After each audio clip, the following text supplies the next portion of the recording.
Hola, Dios te bendiga siempre. Seas bienvenido a un nuevo video en Conoce tu Biblia. El tema del capítulo de hoy es la miseria del hombre. Empecemos con el video y veamos de qué trata.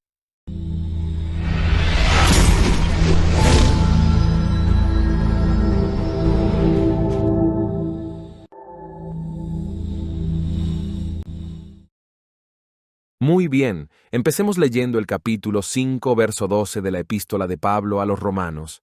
Dice la palabra: por tanto, como el pecado entró en el mundo por un hombre, y por el pecado la muerte, así la muerte pasó a todos los hombres, por cuanto todos pecaron. Poco más adelante, en el capítulo 7, verso 24 dice: miserable de mí, ¿quién me librará de este cuerpo de muerte? El ser humano nace con la herencia de una naturaleza caída que lleva impregnado el pecado. Este está tan adherido a nosotros que batalla en nuestro cuerpo, impulsándonos a desobedecer al Señor y a darle riendas sueltas a sus propios deseos. Queremos agradar a Dios, y se opone. Queremos hacer el bien, y nos cuesta. Queremos nadar hacia la roca eterna, que es Jesús, y este cruel enemigo se esfuerza momento a momento para hundirnos en el mar de la miseria espiritual.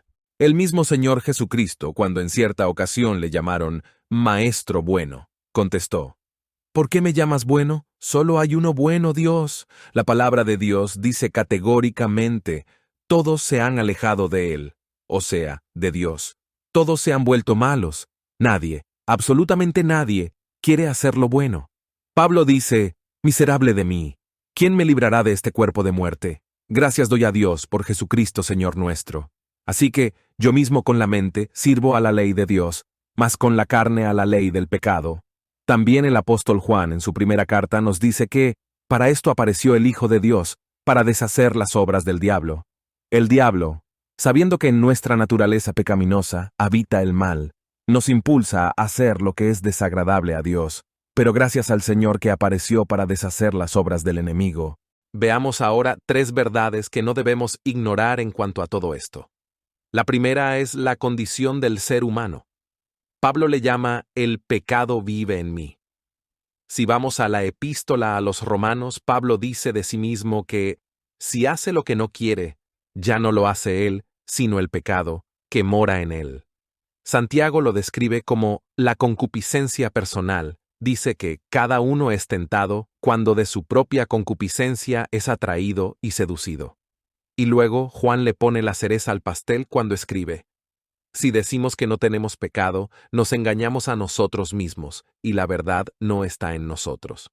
Vemos que el pecado está presente en nuestros miembros, y se revela constantemente en contra de la voluntad de Dios. Los siguientes pasajes bíblicos confirman esta verdad. Primeramente, Santiago 4:1 dice: ¿de dónde vienen las guerras y las peleas entre ustedes? Y luego responde: pues de los malos deseos que siempre están luchando en su interior. Luego vemos la primera epístola de Pedro, capítulo 2, verso 11, dice: queridos hermanos, les ruego como a extranjeros de paso por este mundo, que no den lugar a los deseos humanos que luchan contra el alma. El apóstol Pablo experimentó esa batalla y lo dice de esta manera: amo la ley de Dios con todo mi corazón, pero hay otro poder dentro de mí que está en guerra con mi mente.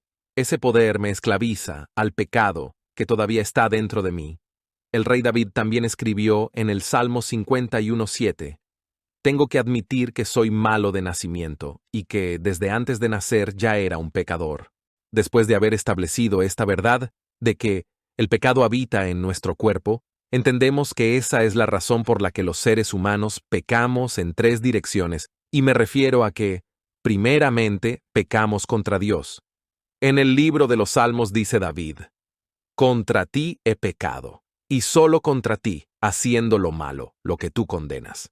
También pecamos contra el prójimo. Mateo cuenta que Jesús dijo: por tanto, si tu hermano peca contra ti, ve y repréndele, estando tú y él solos. Si te oyere, has ganado a tu hermano. También podemos incluir aquí la historia del hijo pródigo.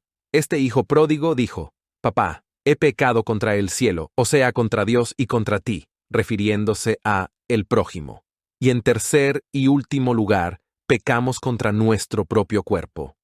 Analizamos que todos los demás pecados que una persona comete quedan fuera de su cuerpo, pero el que comete inmoralidades sexuales peca contra su propio cuerpo. Y esto lo podemos encontrar en 1 Corintios 6:18, parte B. Ahora, como segunda verdad, tenemos que el instinto natural del ser humano es hacer lo malo. Romanos dice: yo sé que en mí, esto es, en mi naturaleza humana, no habita el bien, porque el desear el bien está en mí, pero no el hacerlo, porque no hago el bien que quiero, sino el mal que no quiero. Y si hago lo que no quiero, ya no soy yo quien lo hace, sino el pecado que habita en mí. Entonces, aunque quiero hacer el bien, descubro esta ley, que el mal está en mí. Alguien preguntó una vez: ¿qué debe hacer un hombre o una mujer para ir al infierno? Nada, respondió. Prosiguió con otra pregunta: ¿qué debe hacer un hombre o una mujer para ir al cielo? La respuesta fue: nacer de nuevo. La razón es porque el ser humano nace con el pecado impregnado en su cuerpo y éste lo guía derecho al infierno. Entonces, para poder entrar al cielo, es necesario nacer de nuevo. El Señor Jesucristo le dijo a Nicodemo, un doctor en teología de su tiempo: te aseguro que, si no naces del agua y del Espíritu, no podrás entrar en el reino de Dios. Todos nacen de padres humanos, pero los hijos de Dios solo nacen del Espíritu. La tercera verdad que encontramos es que nos enfrentamos a una batalla. La batalla a la que nos enfrentamos es tan difícil por varias razones. Número 1, porque es espiritual y por ende invisible. La carta de Efesios afirma esto cuando dice: pues no luchamos contra enemigos de carne y hueso, sino contra gobernadores malignos y autoridades del mundo invisible, contra fuerzas poderosas de este mundo tenebroso y contra espíritus malignos de los lugares celestiales. La segunda razón es porque está presente en nuestro ser. Y por esto es que dice el verso leído anteriormente encontrado en Romanos 7:23. Pero también me sucede otra cosa. Hay algo dentro de mí que lucha contra lo que creo que es bueno. Es por esto que el apóstol Pablo le dice a Timoteo: ten cuidado de ti mismo. También Pablo advierte a los cristianos corintios, después de mencionarles los 5 pecados que impidieron entrada a la tierra prometida a los israelitas, y les dice: por tanto, el que cree que está firme, tenga cuidado, no sea que caiga.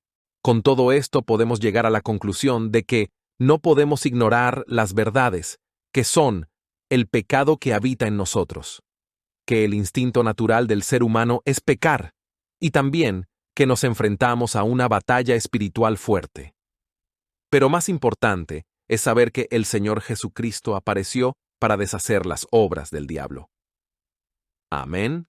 En el próximo encuentro, Dios mediante, estaremos viendo qué hizo Dios para resolver nuestra condición espiritual.